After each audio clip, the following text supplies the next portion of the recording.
Ashley Thomas stars in the new Amazon series Them, playing the patriarch of a family that is terrorized by their white neighbors in Compton in the 1950s.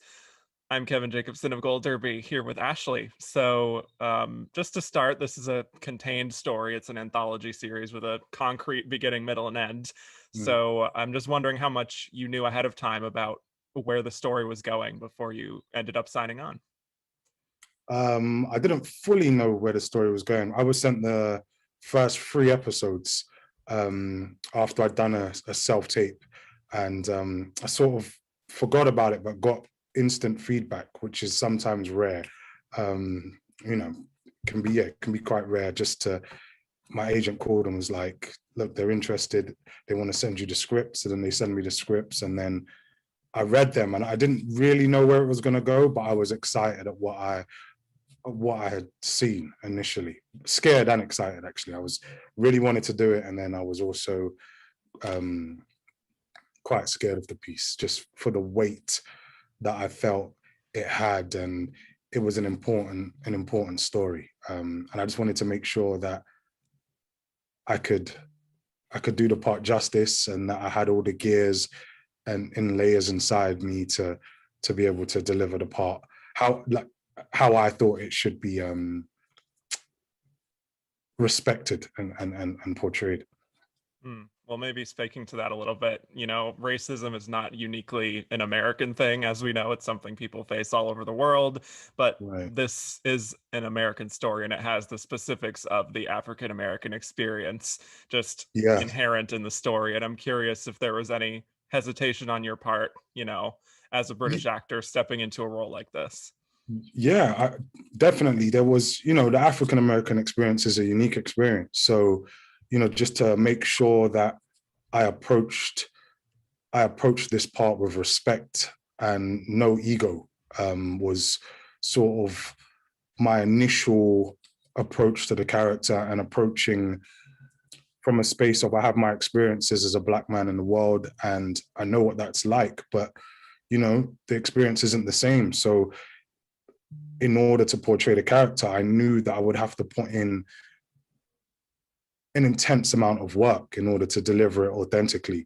And, you know, there was a gap in my understanding that I had to accept. And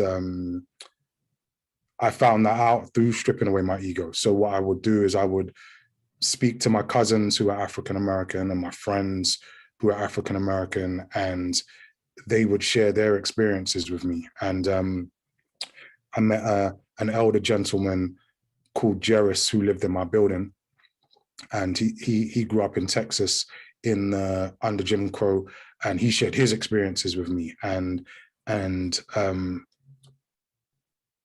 I spent hours with him, and he would just tell me like things that had happened to him. And I read a book that was very helpful called City Limits by Josh Sides, and that spoke about the Great Migration from um, the Great Depression into the modern day. And that helped, all those sort of like three elements helped me to inform my character, bridge the gap of my understanding, and then I could use myself as a vessel to sort of put all those stories together and then deliver Henry authentically. But I think the main thing is it's about just approaching with respect, really, and a respect for other people's experiences and other people's cultures. And then I think you can play a character authentically. Because when you do come in with an ego and you think all these things, you're concerned with yourself. And that's what I really wanted to do with this part. It was an opportunity for me to completely transform. There was other elements that I didn't have. Like, he's a husband, he's a father. I'm not any of these things currently. So it was a real chance to sort of like challenge myself and transform in a way that I hadn't done before. Well, speaking specifically to Henry, he is a really dynamic character, and what he goes through over the course of the season is just so intense. Was there one thing in particular, though, that you felt like was the starting point for you to actually connect to Henry in the beginning? Um, I think love for family. I love my family Mm, closely, so and intensely. So I think that and the desire to always want to protect your family, which I have. I think just that was the initial in. But I also didn't want to bring too many Ashley traits to Henry. So I was sort of trying to discover him on the page through the words of what little Marvin had written. And that's something that I've been trying to work on as I progress through my career. It's how can I step away from myself and really embody a character, like physicality, vocally. I have a British accent, so playing an American character, it's about making sure that I can deliver the accent as well. Work really hard on that. I worked with an amazing coach called Samara Bay, who I researched actually. I was looking for a coach and I spoke to a few, and she had coached Ruth Negga on Loving, and I really liked what Ruth Negga and Samara Bay had done, and yeah, so I got the team to sort of like reach out to Samara, and she was available, so I was very happy with that, and she was, she was amazing. I felt like she was more than just a dialect coach. She sort of we really spoke emotionally about the character and how the character would sound when saying certain words. So it was just, for me, just about fully transforming in every way that I could. Um, and yeah, connected to him through family. mm. And there's also a part of him that really just wants things to be peaceful and not really rock the boat, at least more towards the beginning. But Mm, that gets to a point where, he's not even necessarily believing his wife and all the yeah. terror that she's saying that she's going through, and is just really trying to pretend that everything's okay. What kind of character exploration did you do, maybe also with little Marvin or anyone else, as far as what's motivating him to behave in that way, at least in the beginning? I think his motivation was to provide an opportunity for his family after a tragic accident. So, Mhm. or incident or an attack. Yeah, was an attack. Um, and just wanting the best for his family, really. And I could relate to that because my grandparents came from the Caribbean. They come from Jamaica and Dominica, and they had a sort of migration of their own to the UK. A lot of West Indian citizens um, left, these tiny islands to these unknown places to provide an opportunity for their children and their future generations. So I sort of tapped into that slightly, just to have a base and a real and more of an understanding. My grandparents came to the UK with nothing, and then they've made a life for their family. And I think that Black people have a history of that. Um, leaving their homes, and sometimes most of the time going into really hostile environments for a slight improvement on opportunity, because it was still rough, the places that they were going into. So it was about that, the balance of his love for his daughter and wanting them to succeed more than him. I think that's what I discovered as a parent, playing a parent in this, is that parents tend to want their children to do better than they done and have more opportunities than them. So that was the base of all the decisions. It was just like, look, we can't get in trouble. I don't want to rock the boat at work. I don't want to annoy the neighbors. He doesn't want to annoy the neighbors. He wants to blend in peacefully, not passively, but as peacefully as possible. And I think responsibility was one of the words that would come up a lot. He felt responsible for his family, responsible for his wife, responsible for his kids, and the situation that he essentially has put him in. Well, you're working alongside Deborah Irende for a lot of the series. Did you Yeah. have the space to bond with her at all before you started shooting, or did you just kind of find that chemistry there on the set? Not Deborah and I. We met up. I reached out to Deborah as soon as it was announced that we both had got the gig. Right. I DM'd her on Instagram. I was just like, hey, like, congratulations, as you do now, right? Right. And then when I got to Los Angeles, I reached out to her, and I think I might have asked production to ask her if it was okay to have her number, and so I messaged her, and I said, look, if you want to meet up before, great, but I don't want to infringe on your process. So, because she might not have wanted to meet, right? So I'm pretty open with things like that. I never want to, I believe that any actor's process is great as long as it doesn't infringe on another actor's process, right? And you got to meet somewhere in the middle.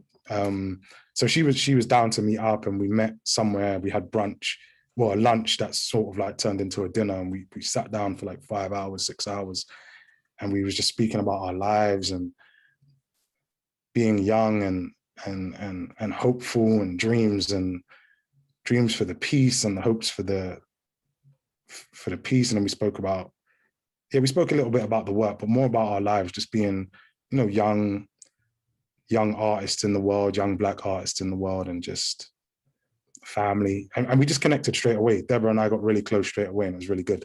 And I think that came across on camera, that relationship. Some people can act it, but it's I think it's good when you can act it, and then also it's real, and then it can really beam off your whole being. Same with the girls. We spent a lot of time with Shahadi and Melody, and just we'd go out for trips to the cinema, and we got really close to the girls. We'd hang out on the set, and then off the set by the sort of like trailers at lunch, just laughing, talking, making jokes, and that really helped us to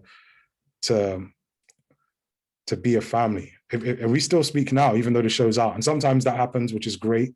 And then sometimes you never speak to your co-star again. It's just like you did the job, and it's everyone keeps it moving. But this one, we still talk, and Melody has no concept of the time difference when I'm in the UK. So she's calling me at like 4 a.m. But yeah, I think we had a lot of chance to bond, Deborah and I, but also with the girls too. Mm-hmm. Well, this is a series where, a lot of viewers are emotionally impacted by it. It's steeped in trauma. And I have to ask for yourself how you felt at the end of the average day of shooting, having gone through all the emotional turmoil of what's being asked of you, and just whether it stayed with you in a way that you found helpful maybe, or unhelpful, like you couldn't really shake it. Yeah, it's a lot. It was a lot. It's very intense material that we were dealing with. And I think there were some days that it did get to me, and I was taking on a lot. It's not easy to be called these derogatory terms, you know what I mean? The N word, the C word, just all these words that you hear that shouldn't exist even today. They shouldn't have existed then. But, to be called that on a set was, it took its toll some days. But what I would say to myself is, this is an important story, and it's not even about me. It's about the character. I need to deliver this. I need to deliver Henry and give it my all. And I felt responsible for Henry. I felt people need to understand the what happened in the 50s to our people, and I wanted to deliver that and do that justice. And I felt the weight on my shoulders.